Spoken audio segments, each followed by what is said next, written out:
এবছরে ফার্স্ট হাটে আসলাম। হাটে এসে মোটামুটি গরু দেখে ভালো লাগতেছে। এখন আমি একটা গরুকে ধরে গরুটাকে জিজ্ঞাসা করব যে ও কেমন টেমন আছে, তারপরে জিজ্ঞাসা করব ও আমার সাথে যাবে কি না, দেখি ও কি বলে। যাবি আমার সাথে? গরু বলেছে আমার সাথে যাবে।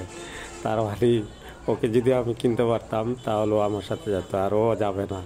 ও আমাকে দেখে রাগ করতে দেখেন চলে যায়। দেখি ও পাশে আরেকটা গরু আছে, ওই গরুটাকে দেখি, জিজ্ঞাসা করি, দেখেন ও যাবে। ও আমার সাথে যাওয়ার জন্য এই যে মাথা রাখলে, এই যে ও আবার এখন এমনি জোর করে চলে আসতে চায়। যাক, আমি আরেকটু আগে যাই সামনে, যাই দেখি আরও গরু আছে। এই গরুটা চান কপাল, দেখেন ও যেতে চাচ্ছে না। তা এই যে এখানে আরেকটা গরু আছে, এই গরুটা দেখেন ও মোটামুটি ভালোই আছে। এই যে